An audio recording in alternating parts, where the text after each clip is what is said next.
Kia ora, hello. This week we're going to talk about researching an impression, some methodologies and tips. I believe this will be helpful to both new and experienced reenactors. I can see this video might get me some thumbs down. If so, leave a cross comment as well. Tell me why. Let's discuss it. The algorithm loves it when you talk to me. All hail the algorithm. I will do my best to keep this as period agnostic as possible. However, as I reenact late medieval, it is going to be tainted by some of those examples. I do not think this damages the methodology I use. I'm also going to try to steer away from a list of do nots. I do my best to not be a gatekeeper. We all get what we want from reenacting. Some are seeking high authenticity, such as myself. Others are happy with that will do. And while that may irk me on a personal level, I'm not going to lie about that. I think it is my best to facilitate an approach of leading by example and encouraging constant improvement. This is one of the reasons why we created this channel. Now, onto the video. I've already created a video on building and improving an impression. If you haven't watched it, head there. I discussed my militia impression. Link above and below in the description.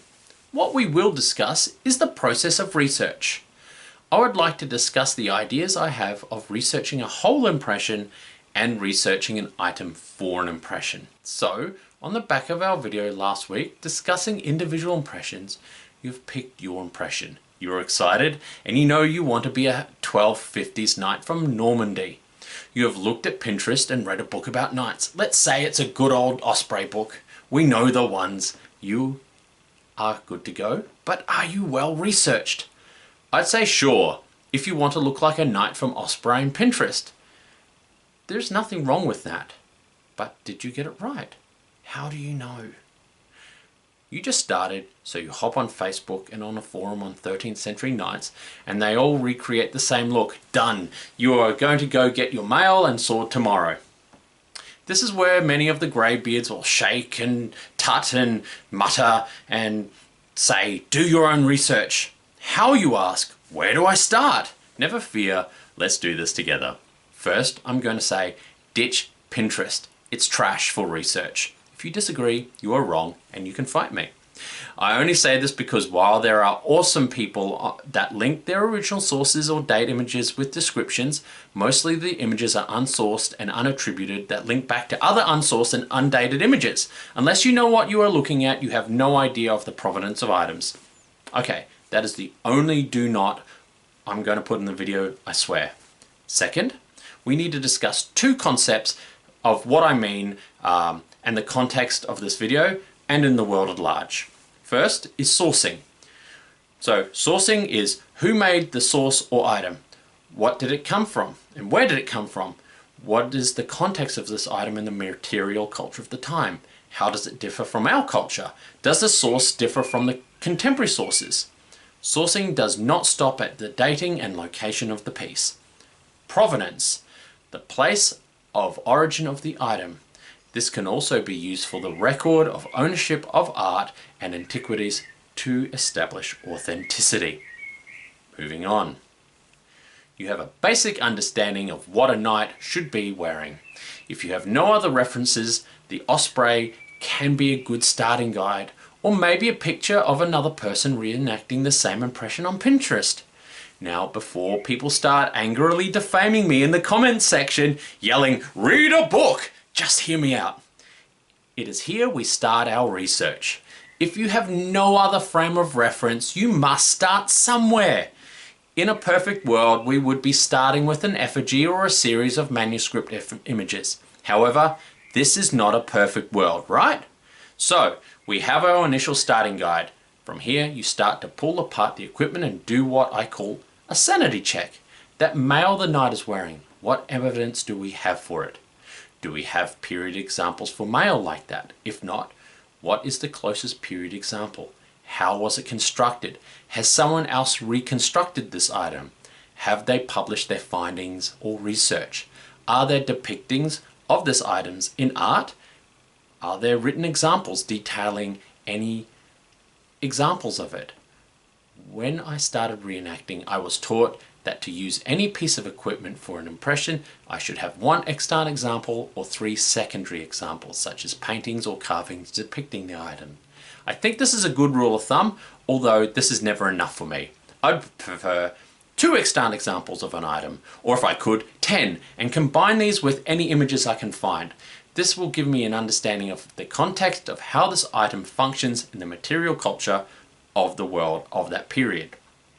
If there are no extant examples available to me, then I have to rely on written accounts and images and experimental archaeology to find out how the people arrived at the desired result, either by doing this by myself or relying on the research of others. I usually start my research by trying to find those extant examples and any research conducted on those items. I am very lucky to have access to not only pictures from my own museum trips, but a massive database compiled from years of research and sharing, as well as a small but rather dedicated library. However, you probably do not have that. So, where do you go? Museums often put their catalogues online. You can search small finds online. There are good forums and Facebook groups that can be helpful. Go to your local library and borrow a book if you cannot buy a copy. Photocopy the relevant pages. If you cannot buy a physical copy of a book, you can obtain a digital version. I'm not in any way promoting digital piracy or copyright infringement. All I'm saying is ebooks can be cheaper. The point I am trying to make is that what you want to be doing is researching your impression and building an idea of what needs to be bought and or made, and supporting these decisions with provenance and research. You are not going to get it right all the time. If you are doing later periods, it can be relatively easy to research as period documentation is readily available. The earlier you go, the harder it gets, as period documentation can be non-existent, and what we need to rely on is archaeological reconstructions and art. Take my buckler here for example. One of the many things that sit on my pile of shame. For my impression, I conducted research and concluded, based on the mid to late 14th century, that the buckler was still in use and appropriate for a militiaman to have as part of his equipment. I was able to deduce from images and written records from the time. So, to make a period buckler. I was lucky enough to see some bucklers on my trip to Europe and study them, although the ones I saw were steel bound, unlike mine, which is not. I turned to research conducted by others and further images, which I felt was reasonable to conclude there were rawhide bound bucklers, although now I believe this may be different. The part that hung me up, so to speak, was how to attach the buckler from the belt. I once again hit the forums and back to the research of others, and I was presented with this ingenious system whereby where the sword is drawn from the scabbard, the buckler can be pulled free. As so. Did I make a period accurate buckler based on my research? I had images, I had extant examples. I had hand forged nails and I made a wooden handle. The extant examples I had suggested that bucklers were made from slats of wood joined by iron bands. Although images could point to bucklers being hewn out of a single piece of timber, I used a single piece of ply. The question is, did I make a period buckler? The answer is no. I knew what needed to be done and I took shortcuts. I had to make a complete impression from scratch in a short period of time. Again, no excuses. I tell you this because I believe I need to be as transparent as possible in case someone watches my videos and thinks I'm trying to establish myself as the pinnacle of accuracy. I can assure you I am not. I am always looking up. Compile your research. You'll thank me for this. As you continue your research, you will begin to doubt your decisions. Go back and sanity check. Confirm your research is correct. You are only one person and you cannot research everything yourself. You will make mistakes. If you need to, make changes. Take a scientific approach. If new evidence comes to light, adjust your impression. If this means adjusting, remaking, or buying new gear, this is what we need to do. This buckler needs to be retired and now serves as a prototype and training Buckler. This part here is for my fellow experienced reenactors.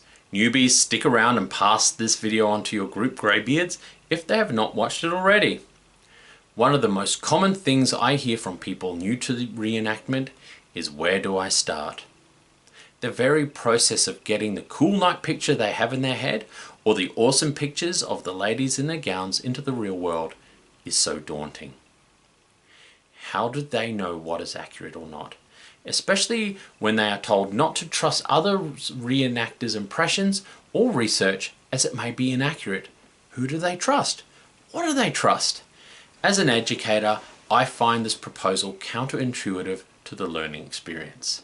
We must facilitate knowledge, not block the learning process. Sharing of books, having digital databases ready to share, basic kit guides are all very helpful to our newbie friends. I say we need to go one step further and show them how to research. Not all of us have had access to academic careers, and if we did, it may have been many years prior to entering into reenactment. I understand that we can feel frustrated that not everyone is running to get to where we need them to be when it comes to authenticity. You can lead a horse to water, but you cannot make them drink. Ask them if they need help. Talk about expectations right from the start. Not only your group's authenticity standards, but their expectations. If these things are not compatible, and never will be, it is best to walk away, avoid conflict and be friends instead of having a bad experience. Maybe point them towards a local LARP group if they are actually interested in fantasy cosplay instead of historic accuracy. They will have a way more fun experience instead of being told off for not being accurate enough. I hope this video was helpful. We have a few more popping up in the next couple of weeks, and then we'll be taking a break for the holiday period to relax. Hello? Oh, you're still here. That must mean you're at the end of the video. So, I guess you'll probably want to like and subscribe. Also, remember to stay safe, have fun, and keep reenacting.